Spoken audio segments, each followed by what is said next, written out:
Tā pieredze, es vēl joprojām ir pagājis gads, kopš es aizbraucu uz Somiju, un es vēl joprojām katru dienu domāju par to, cik forši man tur bija. Un es ļoti, ļoti gribu atgriezties uz turieni. Es ļoti gribētu piedzīvot to pieredzi vēlreiz. Un ja man būtu iespēja uzspiest podziņu un atgriezties uz gadu atpakaļ un vēlreiz visu to izdzīvot, es bez šaubām to izdarītu. Nu jā, es biju dzirdējis par Somiju daudz labu lietu, ka tur ir citādāka programma, kā viņi mācās, un ka tur ir diezgan safe priekš jauniem cilvēkiem, un studentiem tur ir baigi foršā dzīve, un kā viņi tur studē, visādi pasākumi un tā tālāk, un tāpēc es izdomāju, kāpēc lai ne. Nu jā, un līdz turienei es aizbraucu un iekārtojos savās kopmītnēs. Kopmītnes ir ļoti foršas, ļoti, ļoti labas. Viss ir akurāti, smuki, remonts ir svaigs, un man bija sava virtuve, man bija sava vannas istaba, tā kā es varēju tur mierīgi dzīvot, un pie manis vēl bija atbraukušas universitātes draudzenes ciemos. Mēs tur iztaigājām visus Helsinkus, un es parādīju gan savu universitāti, gan visādas foršas vietnes, ko var apskatīt Helsinkos. Godīgi sakot, sākumā man nebija baigi daudz draugu, jo mēs visi vēl bijām tādi sveši viens priekš otra.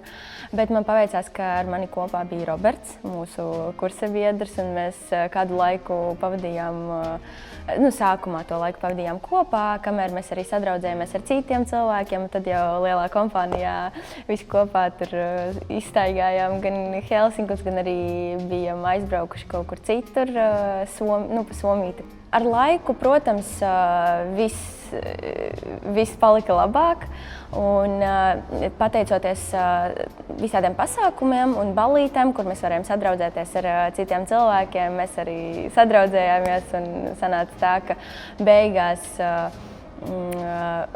mums bija diezgan liela draugu kompānija, kādi, varbūt 7 cilvēki, un mēs regulāri tikāmies, jo liekas, ka jā, tie ir samērā diezgan sveši cilvēki tev, bet tajā brīdī tie ir paši tuvākie. Un, tie cilvēki, kuri tevi tiešām saproti, viņi arī ir tādā pašā situācijā kā tu. Viņi arī ir sveši tajā pašā valstī, un jūs mēģināt to apskatīt kopā, un jūs dalāties ar savu pieredzi, ar savām emocijām kaut kādām. Un tas bija tiešām forši, tas bija tiešām interesanti, un es teiktu arī noderīgi pašizaugsmei.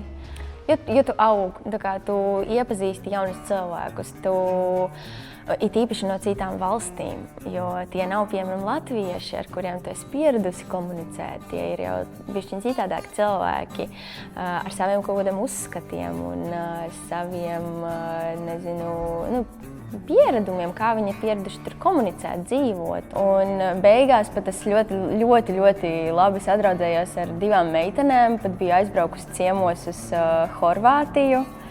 Jā, es biju septembrī ciemos pie savas draudzenes no turienes. Un tas dod tev tik daudz ko iespējas gan ceļot pēc Erasmusa, jo tev parādās jauni draugi, pie kuriem tu vari aizbraukt ciemos. Tas ir ļoti, ļoti forši.